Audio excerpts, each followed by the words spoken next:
오늘 제목을 통해서 아시겠지만 오늘 하나님께서 우리에게 주신 말씀 마가복음 11장 1절로 2절의 말씀을 본문으로 해서 나귀와 시몬이라는 제목으로 은혜의 말씀을 나누려고 합니다. 오늘 말씀을 통해서 하나님의 은혜를 경험하시고 나귀처럼 사는 삶이 어떤 삶인지 깨달으시고 정말 말 그대로 인사하신 그대로 나귀처럼 사는 삶을 살아가시기를 축원합니다. 성경에는 다양한 동물들이 등장합니다.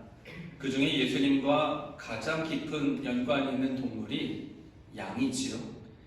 요한복음 1장 29절을 보면 세례 요한은 예수님을 가리키며 이렇게 표현했습니다. 보시오, 세상 죄를 지고 가는 하나님의 어린 양입니다. 이 말씀은 예수님께서 우리의 죄를 대속하시는 속죄물로서의 흠 없는 어린 양이라는 의미입니다. 그런데요, 어린 양만큼이나 예수님과 깊은 연관이 있는 동물이 있습니다. 어떤 동물일까요? 네, 나귀입니다. 그렇다면 예수님과 나귀가 어떤 관계가 있겠습니까?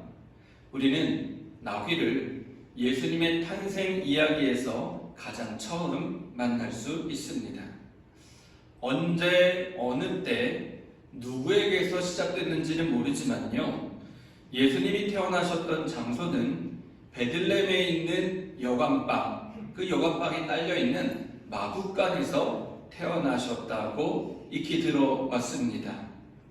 하지만 2000년 전부터 이스라엘 사람들에게 내려오는 전승에는요, 예수님께서 태어나셨던 장소는요, 동굴로 알려져 있습니다. 실제로 예수님이 탄생하신 장소에 예수님 탄생 기념교회가 세워졌는데요, 그 기념교회 안에 들어가면 예수님이 탄생하신 장소가 표시되어 있습니다.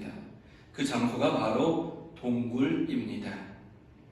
이스라엘 사람들은 예수님이 파트네에서 태어났다고 말합니다. 파트네라는 것은요, 우리나라 말로 우리를 가리킵니다. 가축이 있는 공간, 우리가 파트네인데요, 이 파트네는 주로 집 안에 있었습니다. 베들레헴 가옥 문화에서는요, 집 안에 사람들과 가축이 함께 생활을 했습니다. 그렇기 때문에 동굴집 안에 있는 파트네에 구유가 있는 것은 당연한 것이었습니다. 그런데요, 예수님이 태어나신 그리고 자연스럽게 누이신 구유는요, 말구유가 아니었습니다. 바로 나귀의 구유였습니다. 베들레헴이라는 동네는요, 해발 900m에 있는 산악지역에 있는 마을이었습니다. 그렇기 때문에 산악지역에서는요, 말이 살만한 곳이 안 됐습니다. 말은 평지에서만 유용했지 산악지에 대해서는요, 말은 그렇게 쓸모가 없었습니다. 대신 산악지대에서는요, 나귀가 아주 유용한 운송수단이었습니다. 그렇기 때문에 이스라엘 사람들은 말보다는 산악지대에서는 나귀를 키웠다는 것입니다. 또 이사야서 1장 3절에 보면 소도 제 임자를 알고 나귀도 주인이 저를 어떻게 먹여 키우는지 알건만은 이스라엘은 알지도 못하고 나의 백성은 깨닫지 못하는구나 라는 말씀을 보면 알 수 있듯이 이스라엘 사람들에게는요, 나귀가 더 익숙한 동물이었다는 것입니다. 그런데 나귀의 특징이 있습니다. 나귀의 특징 중에 하나가 무엇이냐면요, 나귀는 자기 밥그릇을 기가 막히게 알고 있다는 것입니다. 다른 나귀나 다른 짐승의 구유에는요, 전혀 관심도 마음도 두지 않고 오직 자기 구유에 있는 밥만 찾아서 먹는다는 것이 나귀의 특징입니다. 그래서 이스라엘 사람들은요, 나귀와 나귀의 구유를 순종의 의미로 이해하곤 했습니다. 그러니까 나귀의 구유, 나귀하면 순종이라고 이해를 한 것입니다. 누가복음 2장을 보면요, 예수님의 탄생과 관련해서 구유라는 단어가 3번이나 기록되어 있습니다. 7절, 12절, 16절입니다. 마리아가 첫 아들을 낳아서 포대기에 싸서 구유에 눕혀두었다. 여관에는 그들이 들어갈 방이 없었기 때문이다. 너희는 한 갓난아기 개가 포대기에 쌓여 구유에 뒤어 있는 것을 볼 터인데 이것이 너희에게 주는 표징이다. 그리고 그들은 급히 달려가서 마리아와 요셉과 구유에 누워있는 아기를 찾아냈다. 이렇게 2장에 예수님의 탄생을 기록하면서 구유라는 단어가 3번이나 반복되어 있는 것은요, 어떤 특별한 의미가 있다는 것입니다.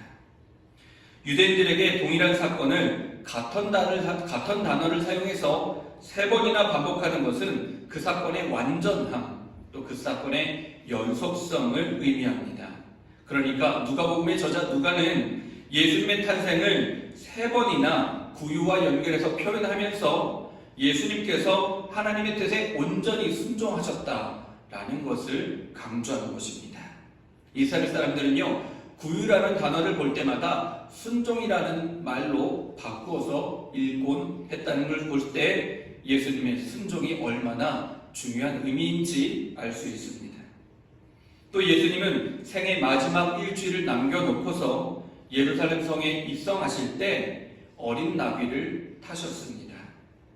나귀를 타고 입성하심은 스가랴 9장 9절의 말씀을 성취하시기 위함이기도 합니다. 도성 시온아 크게 기뻐하라.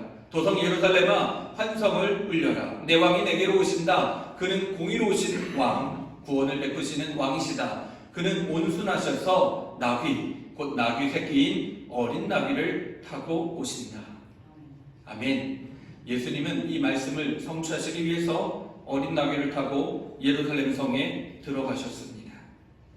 순종을 상징하는 나귀의 구유에 누이신 예수님께서 십자가를 지시기 위해서 고난과 순종을 상징하는 어린 나귀를 타고 예루살렘 성에 입성하셨습니다.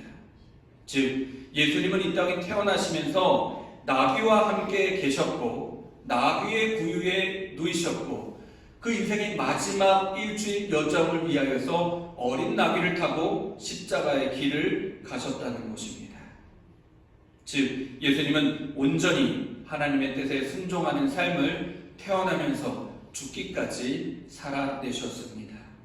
간절히 바라기는 우리 장애의 모든 성도님들도 고난주간을 보내시면서 예수님처럼 하나님의 뜻에 순종하는 한 주를 보내시기를 주님의 이름으로 간절히 축원하고 축복합니다. 자, 예수님께서는 제자들을 베다니로 보내셨습니다. 그리고 어느 집 앞에 나무에 매여 있는 나귀 새끼를 풀어오라고 말씀하십니다. 어린 나귀는요, 집 앞에 나무에 매여 있었습니다. 매여 있다는 것은 이런 상태를 의미합니다. 극을 보면 아시겠지만 코끼리를 조련하는 조련사들은요, 아기 코끼리가 태어나면 그 발에 밧줄을 묶고 그 줄을 말뚝에다가 기둥에다가 묶어 놓습니다. 그러면 아기 코끼리가 얼마나 답답하겠습니까? 그 밧줄에서, 그 말뚝에서 벗어나기 위해서 온갖 발버둥을 칠 것입니다. 그런데요, 아기 코끼리는 아직 힘이 없는지라 저 줄을 풀러낼 능력도 없고 말뚝을 뽑아낼 힘도 없습니다. 그렇게 줄에 묶인 채 발버둥을 치면서 하루, 이틀, 일주일, 한 달, 3개월, 6개월 이렇게 시간을 보내다 보면요, 어느 순간부터는 발버둥 치는 것을 멈추게 됩니다. 그리고 세월이 흐르고 나면 말뚝을 뽑을 수 있는 어른 코끼리가 되었는데도 불구하고 말뚝을 뽑을 생각을 하지 않습니다. 심지어 주인이 발목의 줄을 풀어주어도 저 원 밖으로 나갈 생각을 하지 않게 됩니다. 매여 있는다는 것은요, 바로 이런 상태를 의미합니다. 코끼리는 이렇게 일평생 보이지 않는 말뚝에 묶인 채 살아가게 되듯 우리도 무언가에 매여 있게 되면 그런 삶을 살아가게 된다는 것입니다. 오늘을 살아가는 수많은 사람들이 각자 무언가에 매여 있습니다.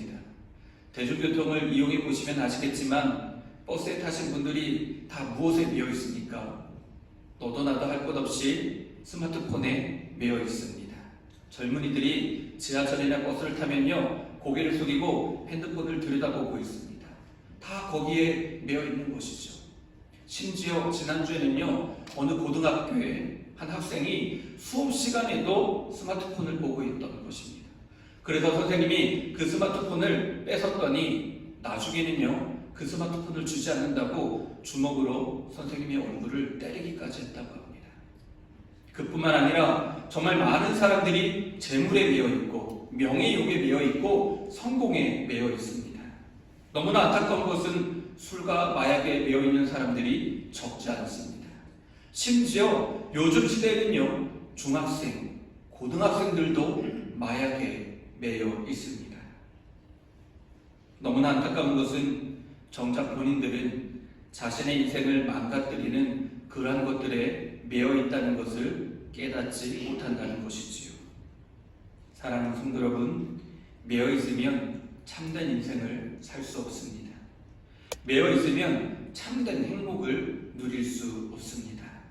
하나님이 아닌 것이 다른 것에 매여 있으면 평안을 누릴 수 없습니다. 저 역시 부끄럽지만 한때 사역을 잘하고 싶은 마음에 사람들에게 인정받고 칭찬받고 싶어하는 그런 인정 욕구에 매여 있었던 적이 있습니다. 그랬더니 하나님은 보이지 않고 사람들만 보였습니다. 설교를 잘하면 누가 칭찬해주지 않나, 사역을 하면 누가 인정해주지 않나, 이런 마음에 하나님을 바라보지 않고 하나님을 의지하지 않게 되었습니다. 이런 제가 얼마나 안타까우셨는지 어느 날 기도하는 중에 하나님께서 저에게 깨닫게 해주셨습니다. 너는 하나님을 의지하지 않고 사람의 평가에만 매여 있구나. 그 음성을 듣는데 마음이 한순간에 와르르 무너졌습니다. 그 순간 눈물을 흘리며 하나님께 회개기도 했습니다. 하나님만 바라보게 해주십시오. 예수님만 바라보게 해주십시오. 라고 기도하는 끝에 하나님께서는 사람들의 평가와 인정 욕구에서 풀어주셨고 그 후로 하나님만 바라보게 해주셨습니다. 아멘. 할렐루야. 아멘. 이와 같은 은혜가 우리 모두에게 있기를 소망합니다. 아멘. 여러분 중에는 그런 분이 없으시겠지만 또 그런 분이 있으셔도 안 되겠지만 혹시라도 하나님이 아닌 다른 곳에 매여 있지는 않으십니까? 하나님을 바라봐야 하는데 하나님만 의지해야 되는데 자꾸 다른 것을 의지하고 있지는 않으십니까? 행복을 누려야 하는데 내가 정말 행복해지고 싶어서 예수님이 아닌 다른 것을 찾고 구하고 있지는 않으십니까? 이 시간 성령님께서 우리의 눈을 열어주셔서 혹시라도 지금 내가 무엇에 매여 있다면 깨닫게 해주시기를 간절히 소망합니다. 우리가 매여 있는 것에서 풀어주실 분은 오직 예수님이심을 믿으시기를 또한 소망합니다. 요한복음 11장 43절 44절 말씀입니다. 큰 소리로 나사로야 나오너라 하고 외치시니 죽었던 사람이 나왔다. 손발은 천으로 감겨있고 얼굴은 수건으로 싸매어 있었다. 예수께서 그들에게 그를 풀어주어서 가게 하여라 하고 말씀하셨다. 나사로가 죽어서 천에 싸매여 있는 채로 돌 무덤에 안치되어 있었을 때 예수님은 나사로를 사망의 권세에서 풀어주셨습니다. 이 말씀을 믿으시기 바랍니다. 이처럼 우리 예수님께서는 우리를 묶고 있는 것이 무엇이든 그것이 심지어 사망의 권세라 할지라도 능히 풀어주시는 분이십니다. 그러므로 누구든지 예수님을 바라보고 부르짖는 사람은 예수님께서 친히 모든 죄악과 어둠과 악한 것들로부터 사망의 권세로부터 우리를 능히 풀어주실 줄 믿습니다. 자, 그 다음으로 이어지는 장면이 있습니다. 제자들은 나귀를 풀어서 예수님께로 데려왔습니다. 예수님은 나귀의 등에 올라타셨습니다. 나무에 묶여있던 나귀는 풀려났고 예수님께 왔고 예수님을 등에 업었습니다. 그리고 예수님과 함께 십자가의 길을 갑니다. 주변 사람들이 환호성을 지릅니다. 호산나 다윗의 자손이여 우리를 구원하소서라고 예수님과 예수님의 일행을 향해서 환호를 합니다. 예수님을 뒤따르는 제자들은요, 자기들이 무엇이라도 된 것인 마냥, 자기들이 영웅인 것 마냥 의기양양하게 어깨가 으쓱해 하며 예수님 뒤를 따랐습니다. 하지만 예수님을 태운 나귀는 사람들의 그 어떤 반응에도 흔들리지 않고 그저 묵묵히 예수님을 태우고서 예수님께서 이끄시는 곳으로 한 발 한 발 내디뎠습니다. 어린 나귀가 가는 방향도, 어린 나귀가 가는 속도도, 시간도, 거리도, 목적지도 어린 나귀가 정하지 않았습니다. 어린 나귀 등에 앉아 계신 예수님께서 인도하시는 대로, 예수님께서 결정하시는 대로 나귀는 예수님께 온전히 순종하여 십자가의 길로 나아갔습니다. 사랑하는 성도 여러분, 우리가 처음에 그렇게 인사 나누지 않았습니까? 나귀처럼 사시기 바랍니다. 나귀처럼 살아야 됩니다. 우리의 삶도 예수님을 태운 나귀와 같은 삶이 되기를 소망합니다. 예수님께서 우리를 모든 죄악과 사망의 권세에서 풀어주셨으니 우리도 예수님을 등에 업고 예수님의 뜻에 순종하여 예수님과 함께 동행하는 삶을 살아야 한다는 것입니다. 내가 내 마음대로 인생의 향방을 결정했을 때는요, 그 결과는 세상에 매여 있거나 욕심에 매여 있거나 탐욕에 매여 있는 그런 불행한 삶이었습니다. 하지만 예수님을 등에 업고 예수님과 동행하면 우리는 그 무엇에도 매이지 않게 될 뿐만 아니라 예수님은 가장 좋은 길, 가장 행복한 길로 우리를 친히 인도해 주실 것을 믿으시기를 소망합니다. 그렇기 때문에 우리가 나귀처럼 살아야 한다는 것입니다. 그리고 나귀처럼 쓰임받은 한 사람을 더 소개해드리고 싶습니다. 우리는 비아 돌로로사, 십자가의 길에서 두 명의 시몬을 만날 수 있습니다. 첫 번째 시몬은요, 예수님의 제자 베드로입니다. 베드로의 본명은요, 시몬이었습니다. 누가복음 22장 59절로 62절을 보면 너무나 안타까운 장면이 기록되어 있습니다. 제가 60절만 읽어드리겠습니다. 그러나 베드로는 이렇게 말하였다. 여보시오, 나는 당신이 무슨 소리를 하는지 모르겠소. 베드로가 아직 말을 채 끝내기도 전에 곧 닭이 울었다. 이 말은 베드로가 예수님을 부인하면서 했던 말입니다. 한 번도 아니고 두 번도 아니고 세 번이나 예수님을 모른다고 부인하며 심지어 예수님을 저주하기까지 했습니다. 말씀대로 시몬은 예수님과 3년을 동고동락한 예수님의 수제자요, 예수님이 가장 사랑하는 제자였습니다. 그런데 시몬은 예수님께서 가신 십자가의 길을 따라가지 않았습니다.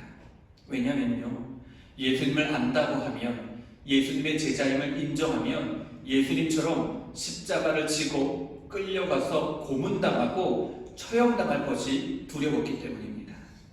시몬은 두려움에 매여서 예수님을 부인하고 배신했습니다. 그렇게 시몬은 예수님을 따르지 못했습니다. 하지만 두 번째 시몬은 달랐습니다. 두 번째 시몬은 구레네 시몬입니다. 구레네 시몬은 유월절을 지키기 위해서 저 먼 나라에서 예수님을 만나기 위해서 온 독실한 유대인이었습니다. 마가복음 15장 21절입니다. 그런데 어떤 사람이 시골에서 오는 길에 그곳을 지나가고 있었다. 그는 알렉산더와 루포의 아버지로서 구레네 사람 시몬이었다. 그들은 그에게 강제로 예수의 십자가를 지고 가게 하였다.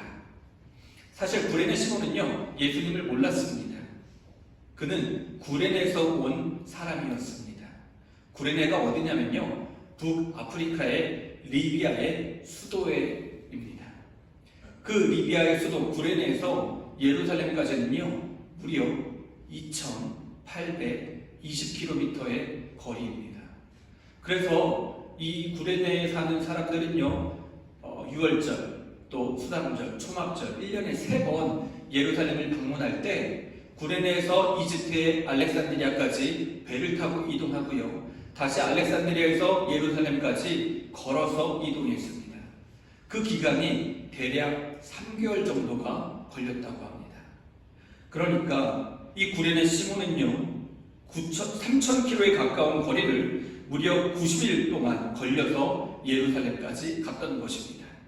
그렇게 힘겹게 예루살렘에 도착했더니 한 번도 만난 적도 없고 한 번도 들어본 적도 없는 어떤 낯선 사람이 십자가 처형을 당하고 있는 것을 보게 된 것입니다. 구레네 시몬에 대한 기록은 십자가 사건 이전에도 없었고 십자가 사건 이후에도 찾아볼 수 없습니다. 다만 분명한 사실은 하나님께서는요, 이 구레네의 시몬을 몇 개월 전부터 예배해 놓으셨다는 것입니다. 예수님의 십자가를 위해서 수많이 떨어져 있는 이 구레네 시몬을 택하셨고 준비시키셨고 바로 그날, 그 시간, 그 장소에 오게 하셨다는 것입니다. 시몬 베드로는 자기 의지로 예수님의 십자가를 등지고 예수님을 배신했지만 구레네 시몬은 마치 예수님께서 어린 나귀를 풀어서 데려오게 하신 것처럼 예수님께로 왔다는 것입니다. 하나님 아버지는 예수님의 십자가를 위해서 구레네 시몬을 택하시고 부르셔서 예수님께로 오게 하셨습니다. 자신의 의지와 상관은 없었지만 하나님에 의해서, 예수님에 의해서 인도하심을 받았고 하나님의 계획하심을 따라서 예수님을 위해 예수님 대신 십자가를 등에 업었습니다. 간절히 바라기는 이 자리에 계신 모든 분들이 구레네 시몬을 기억해 주셨으면 좋겠습니다. 그리고 주님의 십자가를 감당하는 거룩한 결단을 하시기를 간절히 소망합니다. 말씀을 정리하겠습니다.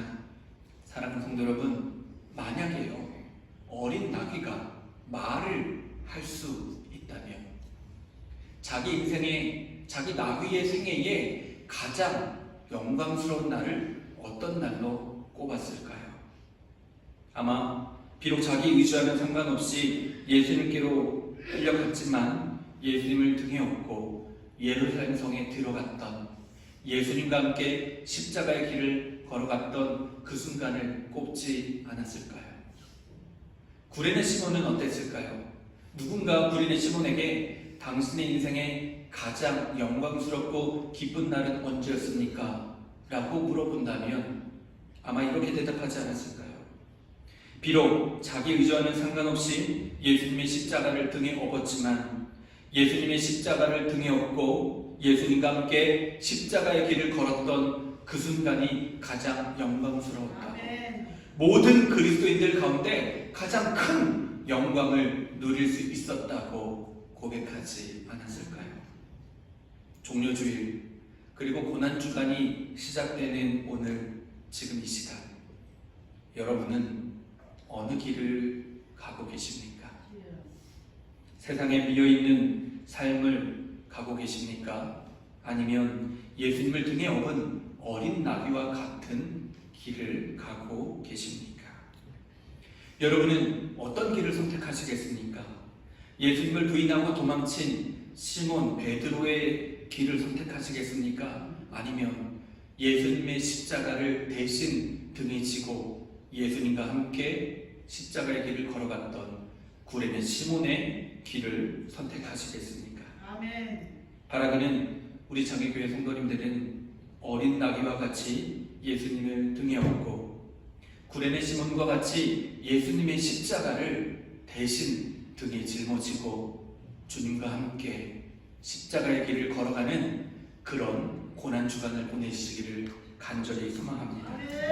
특별히 이번 고난주간, 내일 월요일부터 금요일까지는요, 교회나 가정에서 특별 새벽기도에 꼭 함께 동참하셨으면 좋겠습니다. 월요일부터 금요일까지는요, 예수님의 십자가의 길, 예수님의 발자취를 함께 말씀을 통해 묵상하고자 합니다. 그래서 우리도 이번 한 주만큼은 어린 나비처럼 구레네 시몬처럼 예수님의 십자가를 등에 짊어지고 주님의 사랑, 십자가의 은혜를 경험하며 살아가는 한 주를 보내고 싶습니다. 우리 장유의 모든 가족 여러분들이 주님의 이름으로 십자가를 지는 삶, 나귀와 같은 삶을 사시기를, 구레네 시몬과 같은 삶을 사시기를 주님 이름으로 간절히 축원하고 또 축복합니다. 기도하겠습니다. 참 좋으신 하나님 아버지, 우리에게 십자가의 길을 보여주심에 감사드립니다. 또 나귀와 같은 마음으로, 구레네 시몬과 같은 마음으로 십자가를 지고 주님과 동행할 수 있는 마음을 허락하심도 감사드립니다. 그 십자가의 사랑, 그 십자가의 은혜를 잊지 않게 해주시고 어린 나비처럼 구레네 시몬처럼 예수님을 등에 업고 예수님의 십자가를 등에 지고 주님과 함께 나아가는 복된 삶을, 거룩한 삶을 살아가게 하여 주시옵소서. 감사드리며 예수님의 이름으로 기도합니다. 아멘.